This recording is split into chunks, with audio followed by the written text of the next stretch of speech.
the temple for Ferdowsi, Hafiz, Khayyam, right?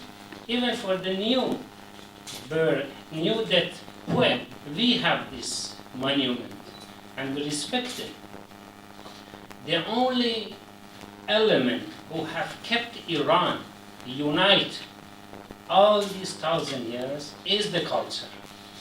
I am from Isfahan, but if we have here somebody in Balochistan has something wrong, really we become sad automatically we do not know who is that. I mean, the cultural, the most element in Iran who have kept Iran. And if you know, Ayatollah Khomeini, or great leader, have announced last year, every year he will announce he will name something for the year. Last year he announced this year the unity and solidarity of Iranian nation. And alhamdulillah, we have been successful. But I won't take a lot of time. In case there are some questions I can answer you, I would welcome. Thank you very much. I would like to tell you something from my book here, my memoirs. And I tell you this way: fanatics, unfortunately, make history. In the year 1942, I happened to be in Jerusalem and by chance was invited to a conference like this. On one side were the Palestinians, on the other side were the Jews. The head of the Jews was Judah Magnus, the head of Hebrew University. On the side of the Arabs was Hussein Nashashibi, one of the great families of Jerusalem. You know what they were talking about? They were discussing their country, singular, after the war. And one of them said, we will have coins. On one side will be Philistine in Arabic language, the other side Israel in the Hebrew language. And what happened to these people? Of course, as I told you, fanatics make history. Nashashibi was murdered by his own fanatics. Judah Magnus was almost murdered. He fled to New York. His chauffeur, his person who drove his car, was killed. Do you know who ordered his execution? A man called Menachem Begin. Fanatics make history, unfortunately. If that country had been Israel, the world might have been saved. But it became the Jewish place. This is the wrong way that it should have been. We must live in a world in which we have secular and not this unbelievable. We're almost the wars of revolution now. Internal wars in the Middle East of the revolution. Look at Pakistan. Look at Afghanistan. Look at Iraq. No? Palestine used to be Palestinians against Israel. Now it's Muslims against Jews. My God, what in the world? Okay, excuse me. I just had to get this across to you. It had nothing to do with Iran, but I thought you might like this. Shall we take some questions on Iran? Iran, Bali. I mean, of course. Please limit your questions to 2 minutes. And please first introduce yourself before. Allah.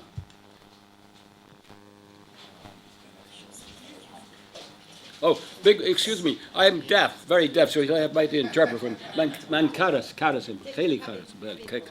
I'll try to tell you. Okay.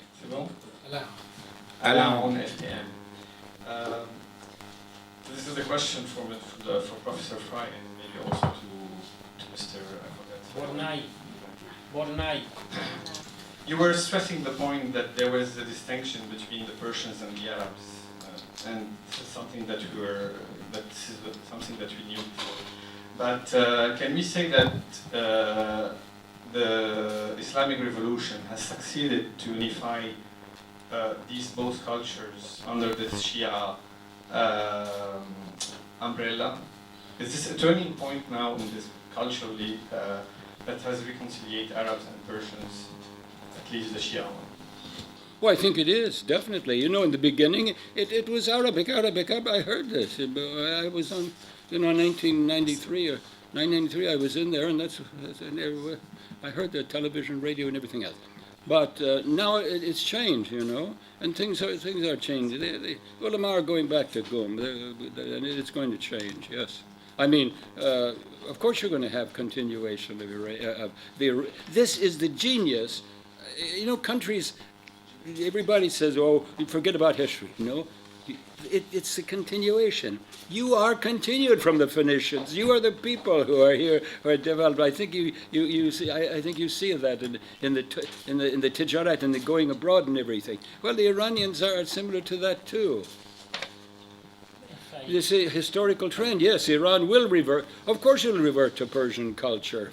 They're already doing so right now. Yes, I mean it's all these Rumi, everybody. Oh, and I hope that Arabic is Arabs are translating and appreciate Maulana, appreciate Sadi, Hafiz, and all of this. It's really very important. I think that's it is necessary. It's necessary for Arabs and Iranians to understand each other and not to say. You know, as I said, just because all these wonderful writings of Biruni and my God, Ibn Sina and so on, so massive, they wrote in Arabic. But that doesn't mean that they're Arabs. They should recognize this. I don't know why this Persian Gulf. It's always been Persian Gulf in Istokri and Ibn Hawqal and everything else. Why change it? Khurusi did it. He was a journalist from Iraq. Maybe you want to add. Yes, I want to talk about the second period. The second period, the doctor says, organizing the Shia government and the Safavid dynasty, and what you mentioned, just maybe it is like what Islamic revolution is.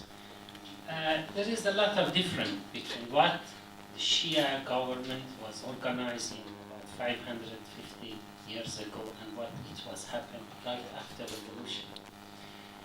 During the Safavid dynasty, the same time there was Osmani dynasty was organized in Turkey.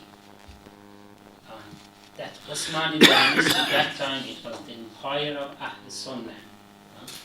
Automatically the Iranian thought to become the empire of Shia. And of course later on this even in Iran or Osmani dynasty, both of them, they became a kind of dictatorship. There was not really a state as what we are meaning now. But right after the revolution, the first thing that the revolution did and Imam Khomeini did is to stop the dynasty and the dictatorship and the shipment of the country by one person.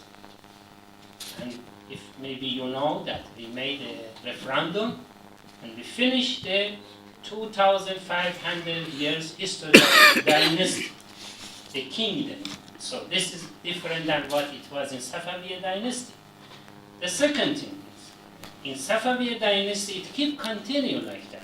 And even later on, it was much worse. But right after the revolution, we organized the election. And we had the state, parliament, government, and from 30 years ago till today, every year, normally average, we have a public election, even for presidency, or either for parliament, or either for the other state organ. So there is a lot of difference between the Safavid dynasty and Shia, and what it had been happening after the revolution. Thank you. My point was about the culture. That the Islamic revolution, it shifted maybe of upper layer, which is the Shia, which is the common ground between these Arabs and Persians. And we see that this is a turning point now culturally. Maybe Doctor has something, but if I can say, Doctor mentioned that in Iran. Not Iran itself. Yeah, what I want to say, because that time Iran was not what is geographically Iran now. Them? As Doctor says, from Lahistan to India was Iran that time. But mostly, if you are going to say culturally, Doctor mentioned in Islam, in Shia, the ijtihad is open. It's not stay out. It's according to the needs of the people, it would be changed. The Safavid dynasty, it would stop. But later on, the ulama have changed it. And one of the big difficult and big dispute between the state and ulama even that time was this matter. Sheikh Baha'i was one of the ulama at that time. He was one of the first ulama who had a dispute with the Shah Abbas that time. And later on, this dispute, these difficulties that would start. I'll take another question.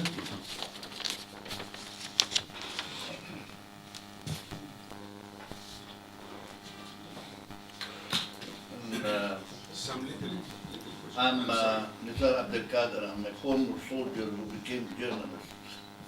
Yes. Uh, Lucy. reality, I see really because I've been doing some research on Iran during the past few years.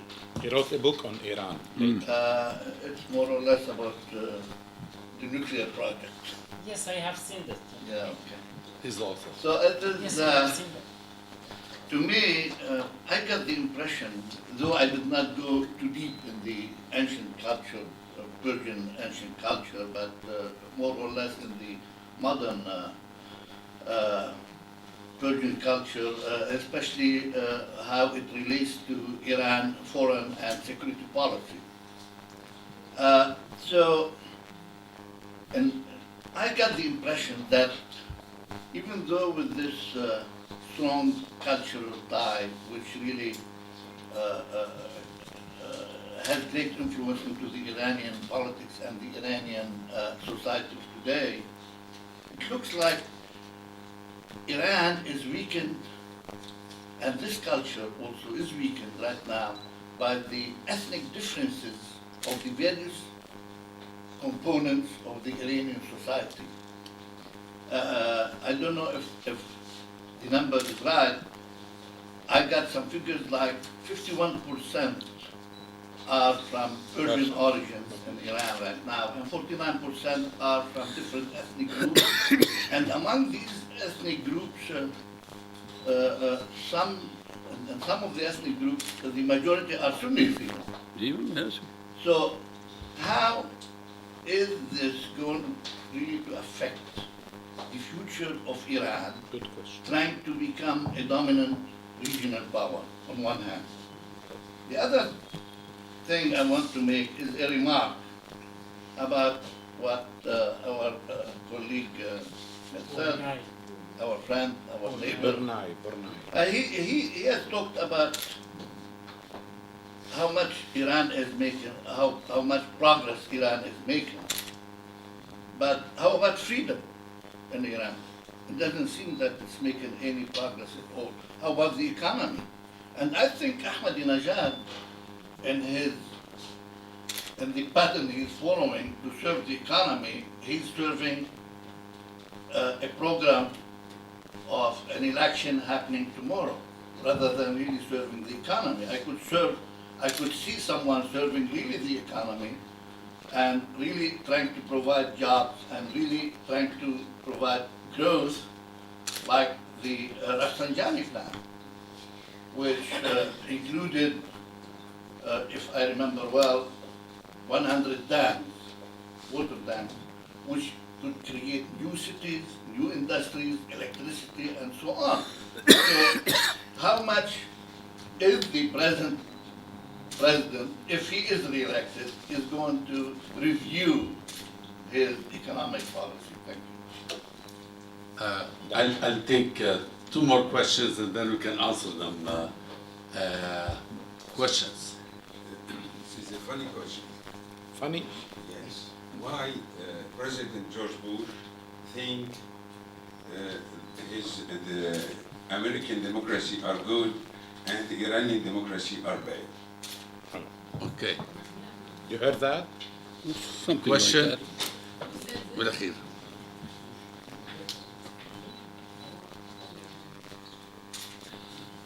Leah Barsoum, I'm engineer. I have a question. Last time that the Persian Empire was in struggle with the Byzantine Empire, we as Christians in the Middle East had suffered a lot. In Tur Abedin, in Lebanon, Syria, Iraq, all these areas, a lot of Christians have traveled and left the area here. So, what can you tell us about a possible, struggle or conflict between the U.S. and Iran? Because we are hearing a lot in the news about the nuclear ambition of Iran. Last time we heard the news, they sent a lot of rockets to the orbit. So, what can you tell us about that? We'll start with you. Well, as you say about this business of minorities in Iran, yes, let me start with Sunnis and Shia. Yes, there are Sunnis over there, over Turbati Sheikh Jem. They're all Sunnis there. You go down to the Gulf, along the Gulf, and you go in one village, and the Imam is Shiite. Doesn't make a difference. Next one, you go to the next one, he's a Sunni. This is Iranian tolerance. As far as the religious business, forget it. Of course, it's religion all over the place. But Iran is Iran still. Now, let me just tell you something. Mahmud Kashgari in the 11th century, writing in Arabic, Divan Lugat Turk, he said, "Birk başsız Turk Tajik bolmaz." That is to say, that the hat without a head and the Turk without a Tajik doesn't exist. The Turks have always been very completely connected with Iranian culture. And even Sultan Sadim Yavuz, the great Osmanli, when he wrote to Shah Ismail, he wrote in Persian, and Shah Ismail wrote back in Turkish. It shows the judge together. And the fact that Maulana Rumi is up there in Konya with his dancing with the dervishes and everything, Iranian. The culture's there, and the Azerbaijanis. The Azerbaijanis behave like the Scots in the British Empire or in Great Britain. I mean, they're all over the place. The Azeris, they're part of it. It's no difference between them, and I think this is the thing. I don't know how to explain this. This Iranian culture is so permeating.